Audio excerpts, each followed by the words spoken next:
Welcome, everyone. Welcome to the Canadian Women's Foundation Annual Grants 2020 webinar. The purpose of today's webinar is to give you more information about the Foundation's annual grant call that is currently open and help you prepare to write your proposal. My name is Jacqueline Hall. I'm the program manager at the Foundation responsible for the annual grants. I also am responsible for the Rebuilding Lives grants and support on the economic development work at the Foundation. Some housekeeping before we launch into the content of today's webinar. I will try not to talk too quickly. Sometimes I can't help myself. So if you find that I'm speaking too quickly or not clearly enough, you can raise your hand and we'll come to you, or you can type into the question box. So if you look at the GoToMeeting panel, control panel, if you will, there's a section that reads questions. You can type in a question or comment there to tell me to slow down. We also have online a couple of my colleagues who will help to answer some questions. So if something comes up during the presentation, you can type it into the question box. Someone will come to you. We will also read the questions out loud for everyone's benefit at the end of the presentation and allow folks to also verbalize their questions if they wish to. So again, you can hit the little raise your hand icon on the control panel if you would prefer to ask your question. So we'll be going through some slides. This is ultimately a review of the criteria for the grant call, highlighting some priority areas and considerations that the Foundation will take into account when reviewing the proposals, and going through a bit of how the platform works in order to submit your proposal. So the purpose of the annual grants, for folks who are familiar with the Foundation, you will know that at this time we normally would have been doing a call for annual violence prevention grants. Because the Foundation has a new multi-year violence, gender-based violence funding stream, the annual grants this year are changing slightly their focus, or rather expanding. So the annual grants starting in 2020 are a new single-year funding stream aimed at providing short-term project support under any of the Foundation's 4 pillar areas, and we'll go into those in a minute. But just to note that there are different types of projects that you might consider submitting an application for within those pillars. So for example, you might consider doing a pilot project or a new project for your organization. You may be thinking about a new program area for your organization that you haven't fully researched, tested, or developed. This is an opportunity to do that. And as well, we will consider funding proposals for existing programs that you are currently running, but you have a bit of a funding gap that you are looking to fill. So these are the types of projects that we will be funding, and we will be funding approximately 23 of those. Largely depends on the budgets that are submitted with the successful proposals. If everyone is submitting the funding proposal at the maximum, we are going to fund 23. If a handful of projects are submitting applications in under that maximum limit, we may be able to fund an additional 1 or 2. But again, looking to fund approximately 23 grants up to a maximum of $20,000 per project. Not noted on this slide, there is also an additional maximum funding of $3,000 per project. The additional $3,000 is only for accessibility related costs. The Foundation defines accessibility costs as costs related to providing support for participants with disabilities, physical, mental, developmental, other. So for example, adapted transit, the cost of a support worker, captioning for folks who are deaf or hard of hearing, and other such supports for folks with disabilities.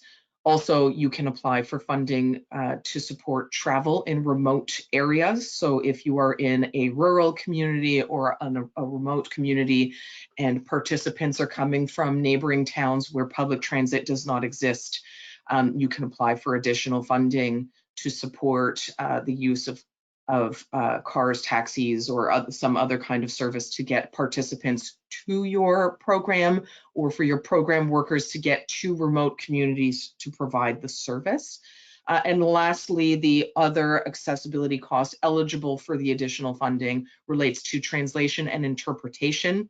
This may be between English and French, between English and French and another language, or for example, translation of materials into Braille. So you can apply for the additional $3,000 if there is a need for those kinds of accessibility funds to ensure maximum participation of your target demographics. That money cannot be transferred to support any other cost. And so if you apply for it, it can only be used for accessibility and cannot be moved to another line. The grants will be grantees will be notified in late July for programs or funding that starts in August. And so based on this timeline, you will want to consider those things in the drafting of your application, that the intervention you're proposing will start sometime in August, perhaps early September, and then run for 12 months thereafter. And as I talked about earlier, the four program areas that we are looking to fund under this call relate to gender-based violence, economic security, girls empowerment, and inclusive leadership. And in looking in the grants criteria that's available on our website, there's an attachment on the annual grants information page. There are some examples. We'll go through some of them here because I'm sure that this is the area where we'll get probably many questions.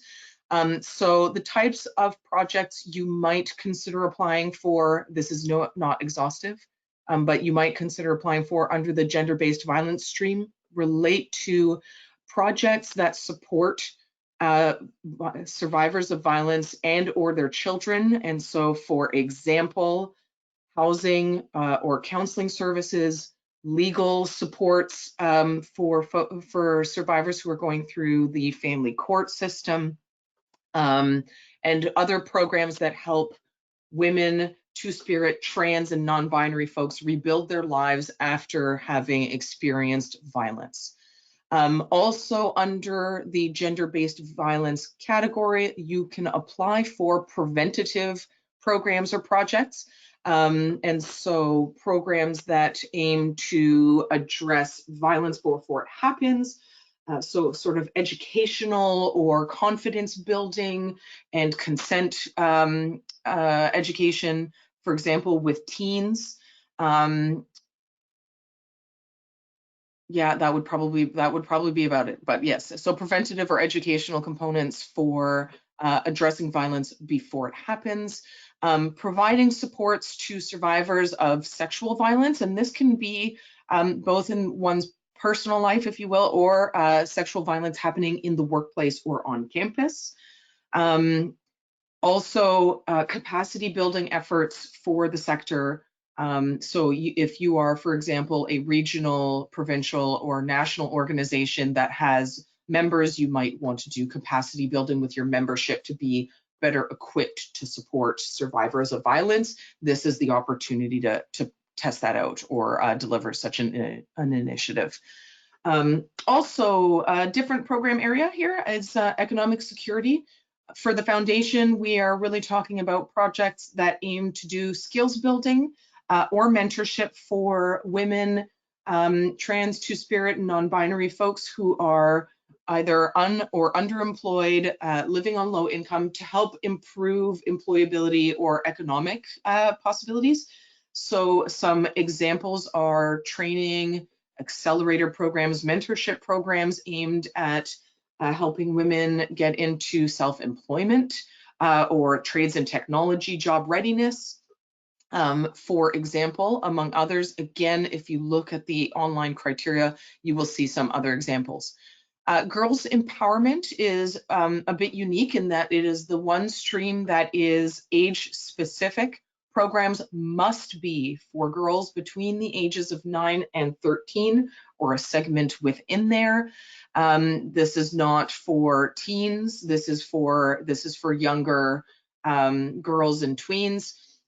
And this is really about enhancing protective factors, building confidence, building self-esteem among young girls, as well as skills, so that we can develop a cohort of young girls who feel empowered, who feel that they can take on leadership roles as they get older, that sort of thing.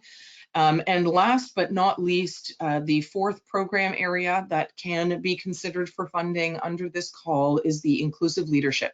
This is new for the foundation. The foundation has addressed leadership, but not through a funding capacity previously. And so there are no multi-year funding calls that support leadership. This is the only granting opportunity. So if you are thinking about a program that relates to skills development, formal mentorship, peer mentorship, policy or advocacy work on leadership, this is your chance. And so what we mean is that really it's aimed at programs that will do the development of skills, the mentorship pieces, the advocacy pieces, for example, to help address getting more women, trans, two-spirit, and non-binary folks into positions of leadership, whether that be in not-for-profit, whether that be in the corporate sector, whether that be getting more women and other folks into leadership positions on boards or in their communities. This is the opportunity for organizations to do that. We will talk about some limitations. This is not, we will talk about limitations and things the foundation does not fund later on, but to highlight it specifically with the leadership component, we will not fund one-off conferences. And so all of these are really about developing a project that that will take place over the course of 12 months. We'll talk a little bit more about some other limitations a little later on in the presentation. So the annual grants criteria, this is criteria specific to the annual grants call. We will get into priorities after this. The criteria is not so flexible. The priorities evidently will address the areas that the foundation prioritizes, but are not necessarily required in all cases. So the criteria are required. So organizations must have significant experience in working with women, girls, two-spirit, trans, and or non-binary folks. If you as an organization do not have this expertise, you will need to find a partner that does. We on these annual grants call are going to be funding organizations that have experience and understanding of gendered issues and developing programs for these communities specifically. You also must demonstrate an understanding of the intersections between inequity and the barriers to participation. And so in answering some of the questions in the proposal, you will want to address what are some of the barriers that your target audiences face in accessing programs or services generally, and how you as an organization and or your proposal will overcome such barriers and recognize those in how you develop programming and your approach to delivering service. Your proposal also must show an asset-based positive approach. So how do you center the experience and knowledge of participants in the program? How do you recognize participants as leaders in their own lives and able to that they generally make the best decisions for their own lives? And so how does your program support the building of skills, assuming that participants are already bringing significant value into the space? And lastly, your program should demonstrate an approach to creating a safer and more open space. So how are participants centered again, in your programming and able to feel confident in speaking up in the program, being able to contribute perhaps to how the program is developed or delivered. So those are things that we will be looking for in your proposals. And we'll next get into the priorities. Again, as I mentioned earlier, these are priorities. It is not required. But in our evaluation, and when I say our, I mean the committee. So the annual grants are reviewed by a committee of volunteers with expertise in feminist funding and program delivery. And so again, not required, but we will be prioritizing grants that address all of the following priorities we're going to talk about. So if your program, if you elaborate meaningfully that you will be working to provide service or programming to FNMI, Black folks with disabilities, or to us LGBTQI plus communities in ways that are tailored and meet their needs, that we will prioritize those programs. And so these are priority demographics, if you will, for the foundation's granting.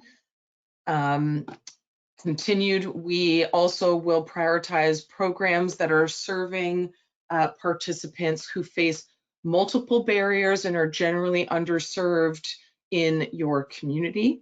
We'll prioritize projects in which participants are leaders, and so perhaps helping again to develop or deliver some of your programming components and are being looked to provide significant feedback in your program delivery. Projects that consider the realities of participants' lives. Excuse me. So as we're talking about communities that face multiple barriers, are you in your project proposal addressing how you're going to support them to be able to come into your program or service? If you're working, for example, if you indicate that you're going to be working with, parents and single moms, are you providing childcare, for example? If you've said that you want to prioritize serving women with disabilities, have you in the budget and elsewhere in your proposal demonstrated appropriate measures to support their full participation, either through adapted transit or materials?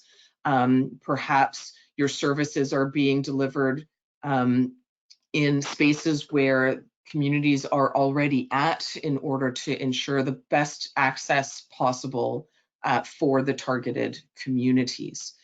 And so we'll continue here. Other projects, priorities rather for the foundation include projects that have established partnerships, particularly with other local women's organizations, gender equality organizations, or community-based organizations. We prioritize grassroots organizations with small budgets. And on this one in particular, I'm just going to highlight these again are priorities, not minimum criteria. And so if you are a larger organization, we absolutely may consider you still for funding. Of course, the challenge is that if there are two applications of a similar that are comparable in terms of the approach or the priorities, that we will give preference to those with smaller budgets. But again, this does not mean that we won't fund slightly larger ones. Other priorities, does your organization and your proposal have a strong gender analysis? Are you demonstrating clearly to us that you have knowledge and experience and ability to deliver a program that responds to the different ways that women, two-spirit, trans, and non-binary folks need your services to be delivered? Lastly, we're also looking, again, where possible, to fund projects, programs, or initiatives where our funds will and can be used to leverage other funders. So perhaps you're a newer organization, you do not have a long established track record, for example, with government funders. If that's the case, perhaps indicating so in your proposal to indicate that our funds will help you to start being able to build those kinds of relationships with other funders, and ultimately ensuring a certain amount of longevity or sustainability of your organization. So, big thing to note, we will only accept one proposal under this call for funding. So you might, as you're sitting on this webinar, be thinking about wanting to submit something for consideration to the under gender-based violence, as well as a program aimed at girls. Sadly, you will need to only pick one. You cannot apply under each of the areas. You can only submit one project under this call for proposals writ large, and it must be a different project than any other ones you've submitted this year that are still pending. So let me be specific. If for example, you have submitted an application to the Rebuilding Lives grants, which are currently under review, you cannot submit the same application to the annual grants. We cannot consider two grants for the same project under two streams. And so while the foundation is aiming to provide a response on the Rebuilding Lives grants ahead of the February 27th deadline, you might have something pending still under another call. You will need to find a new project to submit here. Also, if you funded a project under the annual violence prevention grants 3 times in a row, so the last 3 years, if we have funded it, again, you will need to submit a new project. We will not we cannot under annual funding approve the same project more than 3 times. Activities that we do not fund. This list again is available in the criteria found on the annual grants page. We do not fund individuals, and so either people doing great work or academics looking to fund their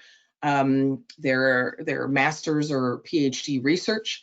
We do not fund federal, provincial, or municipal government agencies, including school boards, for-profit based organizations, fundraising events, conferences. And again, I will reiterate here, if there is a conference component to your project, that is an eligible expense, but it cannot be the sole activity. So if you are looking to run, for example, a leadership leadership program that involves ongoing skills development and mentorship that may at some point have a small conference built into it, that is fine, but we cannot fund exclusively a conference.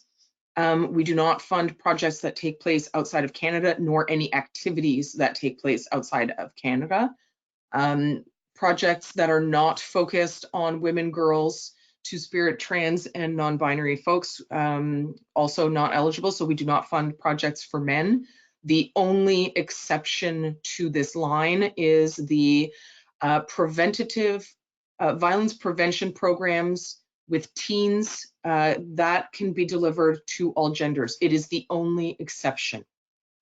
So if you are, for example, proposing to deliver educational workshops in schools related to healthy relationships, consent, and ultimately other topics to help prevent violence, then you could address boys or men in those audiences, but not under any of the other activities. The foundation also does not fund deficit or emergency funding. We do not fund the production of films or videos, again, unless this is part of a larger project. Capital expenditures or self-defense training if it is the only component of the project. Some key timelines. You'll note that the proposals are due no later than February 27th. The time with which they must be submitted is 11:59 p.m. Pacific Standard Time. So if you are, for example, in Ontario, that means you have until 2:59 a.m. on February 28th. So if you are a late worker, then by all means, you can work into the midnight hour, but no later than February 27th at 11:59 Pacific Standard Time. If you have any challenges with submitting online, you must communicate that with us before this time. If you communicate with us after that time saying that there was a problem, it will sadly be too late. So you'll need to communicate with us before February 27th at 11:59 Pacific Standard Time. We will begin reviewing and shortlisting the applications in March. That activity will continue until April in preparation for the meeting of the selection committee, who will meet in May to review the applications and render the decisions on which 23 plus grants will be allocated, and sadly which folks will be receiving bad news. The recommendations go to the Foundation's Board of Directors in June for approval. And in late July, all applicants will receive communications from the Foundation letting you know, yay or nay, whether your proposal was successful.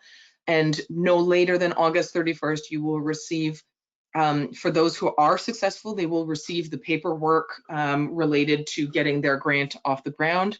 And for those who were not successful, they will receive communications from the Foundation with some reasons as to why they were not successful. So before you start the application and the next section of this webinar, we're going to go through the online platform and a little bit about what it looks like.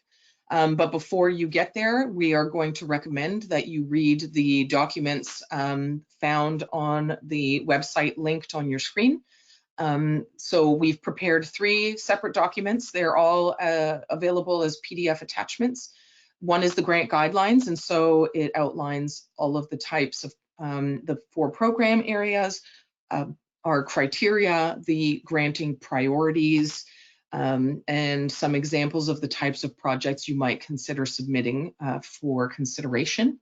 The application instructions provide greater detail in terms of the types of information we are looking to read in under each of your questions. And so if any of the questions in the proposal, you're not too sure what we're looking for, the instructions provide that kind of guidance and insight as to what we're hoping to see in your application.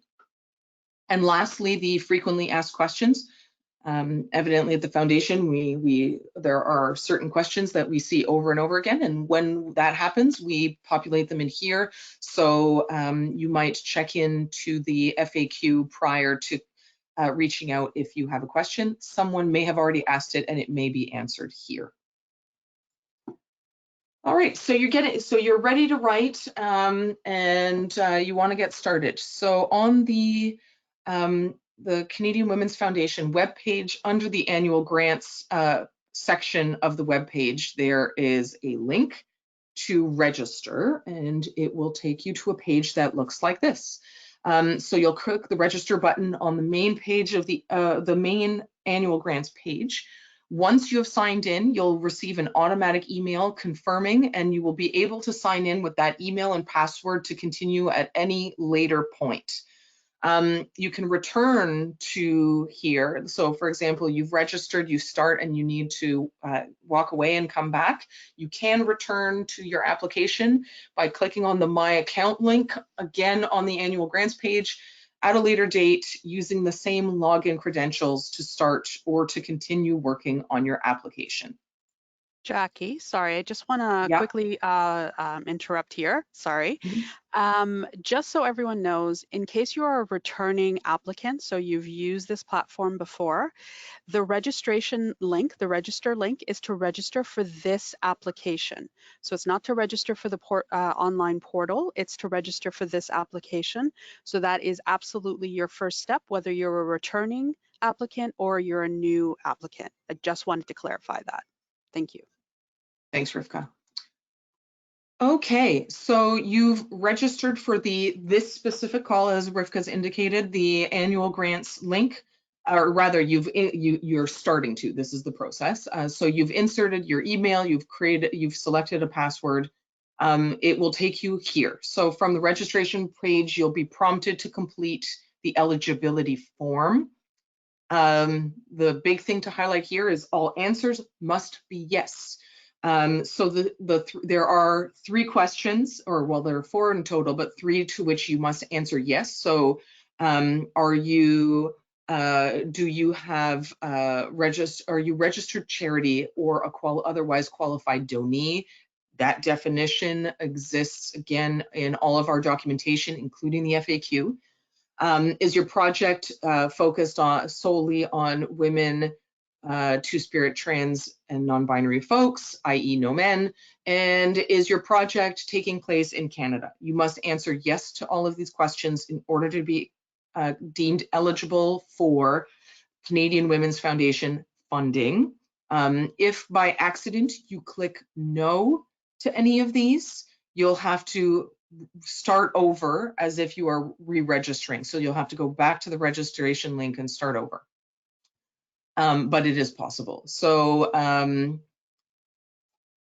next, here we go. So you've clicked yes to everything. You've selected annual grants. It will take you to a page that looks like this. If you have applied for other grants, you will see a longer list at the bottom of that page.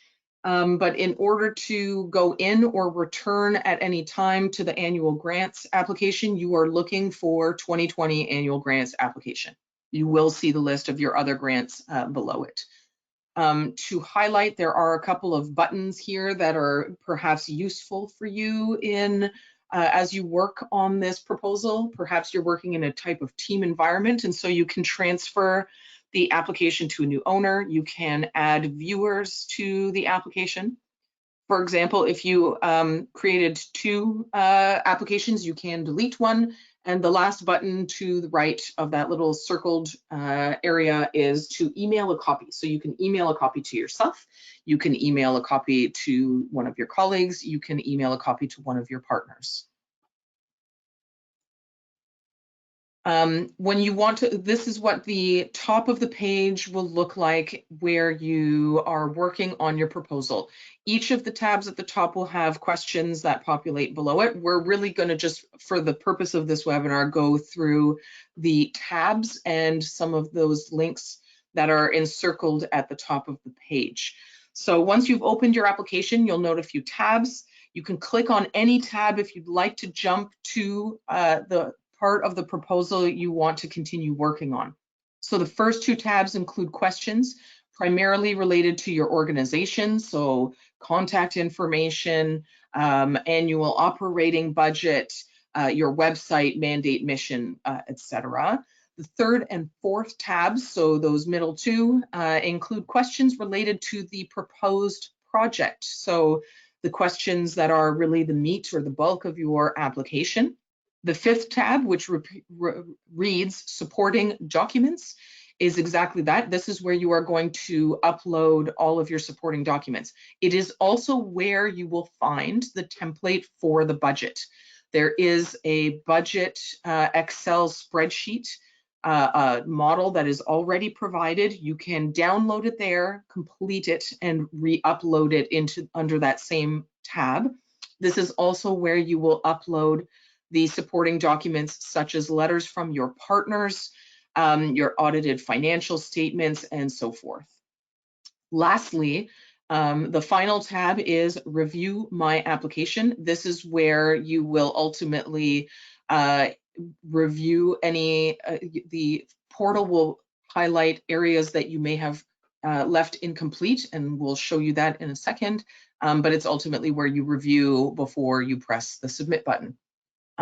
You'll note I've circled the proposal questions, but next, adjacent to it, there are the guidelines and FAQs.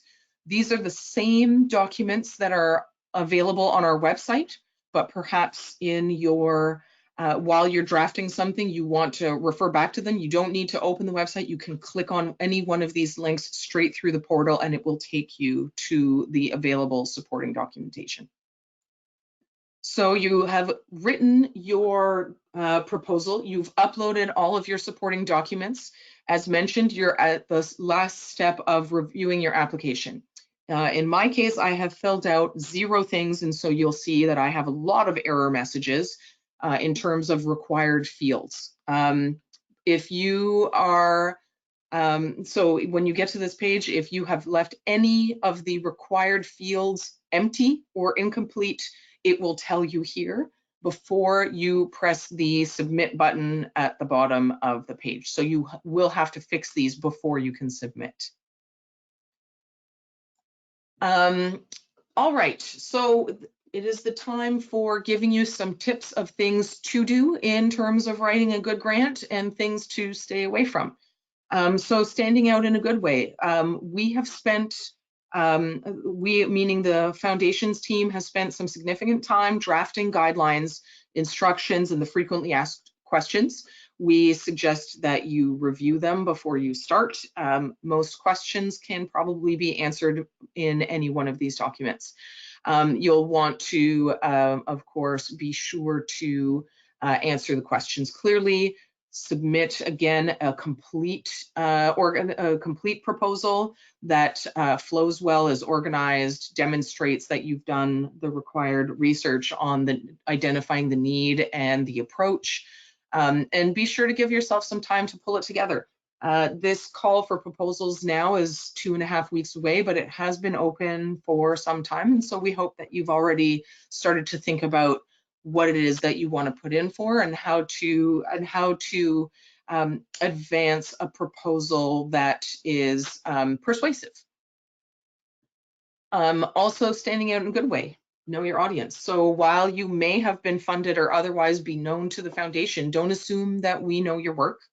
Committee of volunteers will be reviewing the applications and they may not be as familiar. So be explicit in stating your organization's philosophy and previous experience, particularly with the proposed community and in delivering gender-based programming.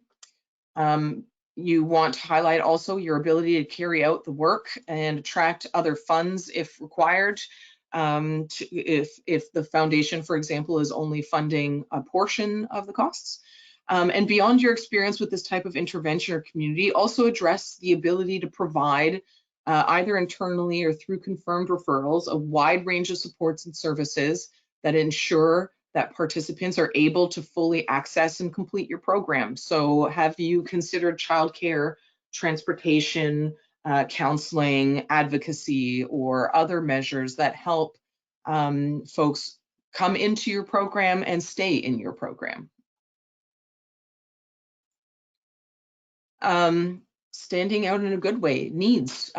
Be sure to answer why this program is needed and think a little bit beyond statistics and demographics. So do you have your own internal evaluations or surveys that demonstrate a need for the specific proposed intervention, or perhaps you want to highlight, you know, a gap in services in your community and that is why it is needed.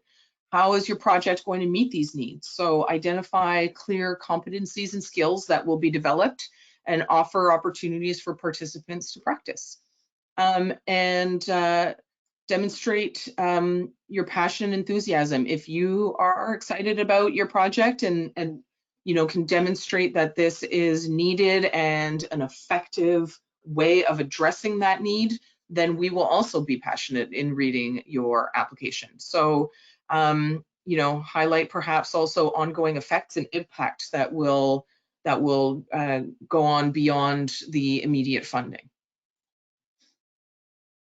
Standing out in a good way. Again, focus on solutions and link your proposal to the grants criteria. So demonstrate to us that you have a bit of understanding about the foundation, both as a funder, and so, you know, what is the foundation's sort of mandate and mission, as well as the stated criteria for this call. How does your proposed intervention align with the stated criteria?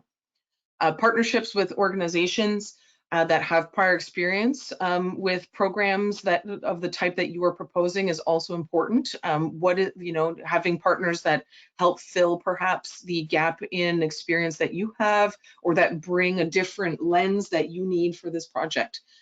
And if you're unsure about anything, or if you're not sure that you're on the wrong track, email me. At the end of this presentation, there will be a slide with my contact information. This is also available on all of the documents. So if in drafting your proposal, you are not sure and you have not found the answer in any of our documents, please reach out.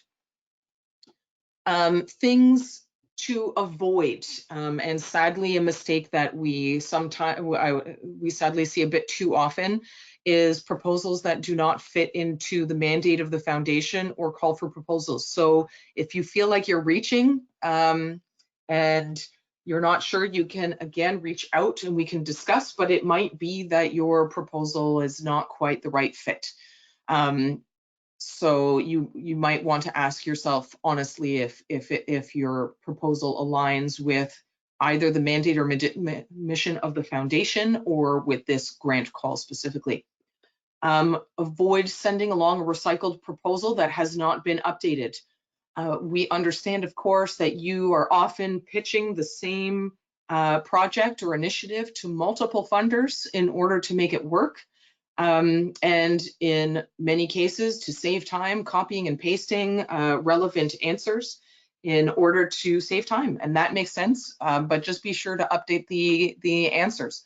You would not want to address the foundation with the name of another funder, for example. So just be sure to, of course, in your copy pasting work, to review and ensure that the answers are updated for this call for proposals.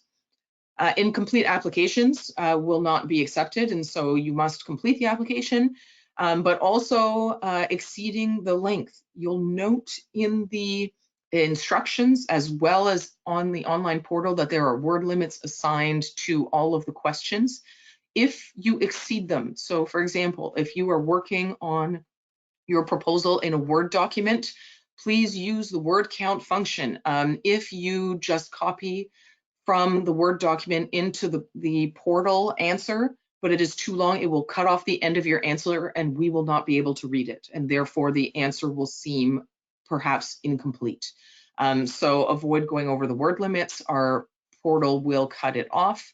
And lastly, do not send your application after the deadline unless there has been some kind of prior arrangement, and that will be granted on a purely exceptional basis. So if you call at 9 p.m. the night of and say that it's not working and we cannot figure out a way to make it work, the online portal work for you before the closing hour, we may make other arrangements, but do not send your application in after the deadline without us having tried to figure out something ahead of time.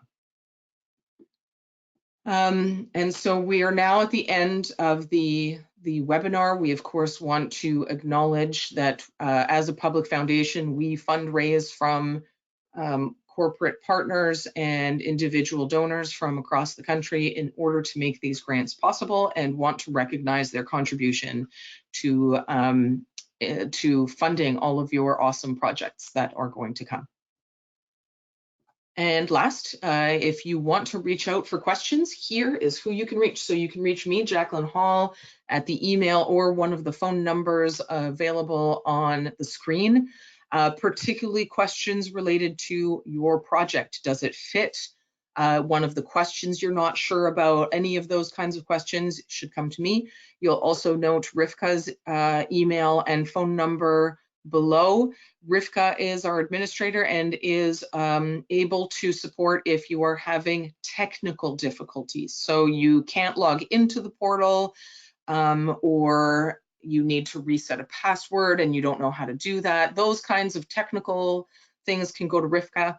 But if you have questions about the proposal itself or your programs fit with the call for proposals, please reach out to me directly in English or in French. And so we are at the end. If folks have questions, you can either raise your hand or type them into the question box and we will answer them. Jackie, while we wait for folks to put up their hands or think of questions, we do have one from earlier, and it states, what do you consider a small versus a large budget? Small versus a large budget. So when we talk about grassroots organizations, we are generally talking about organizations that have for better or worse, under $1 million operating budget. Again, as I mentioned earlier, the size of your annual operating budget is not criteria. And so if your organization does have a budget in, either just slightly above 1 million or in the multiple $1 million range, we will still consider your application. So please do not use your annual operating budget as an area of discouragement. We still invite you to apply, but it is just something that if we have two equally strong proposals, one from a grassroots smaller organization versus a larger one, we will likely give preference to the smaller one. But again, not knowing what kind of proposals we will receive in any given year, do not let this discourage you, and please submit regardless.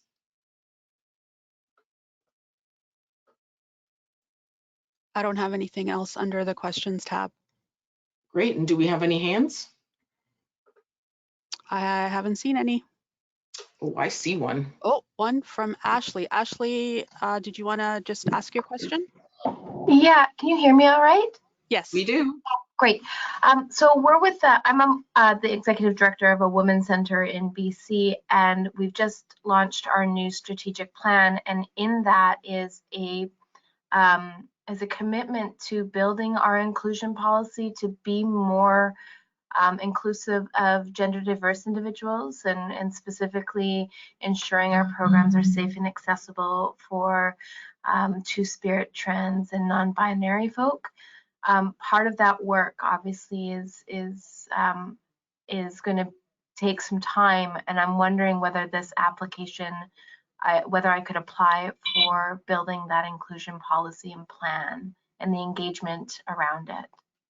Yeah, I mean, I think we can talk about it in more detail if you reach out to me separately. In terms of building the capacity of an individual organization without the development of a follow-up project, if you will, is not within the scope of this funding. But if you are looking at building an inclusion policy that is inclusive of the folks that you seek better to serve and includes an element of a programmed development and or testing, that is something we'll consider. So I think maybe we should connect individually, talk a little bit more about your idea. Perfect. Yeah, I'll give you a call. Thank you.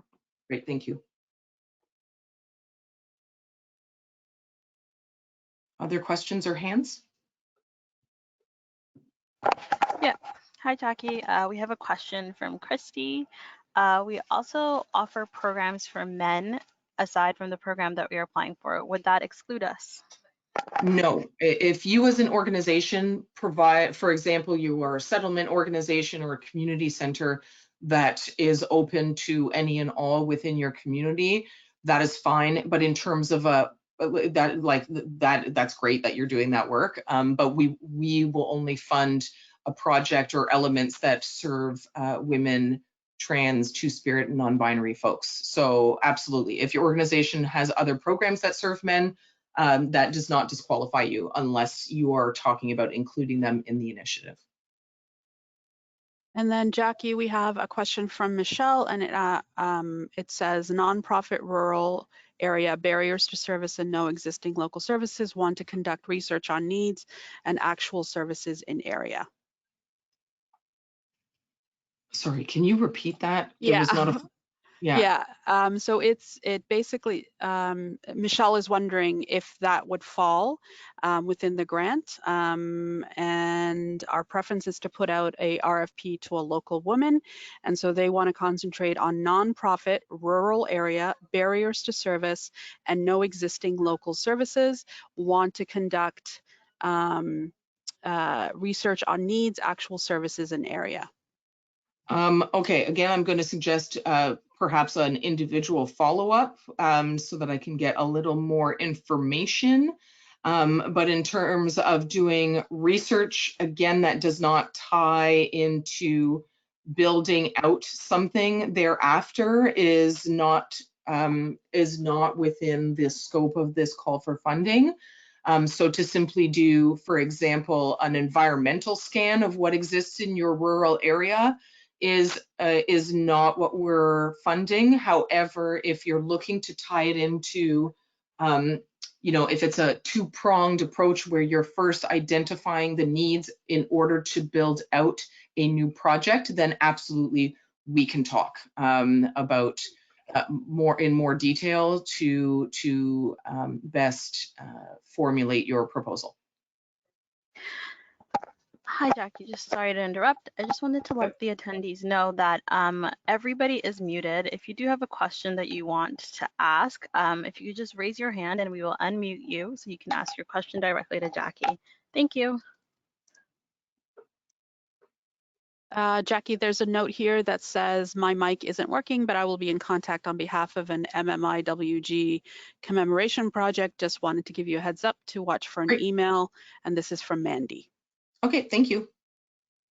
Yeah, for those who reach out, if you send me an email, we'll schedule a time to speak. I always answer my email within 24 to 48 hours. If you call my extension directly, you may or may not get me, but I, again, will return any messages within 24 to 48 hours at the most.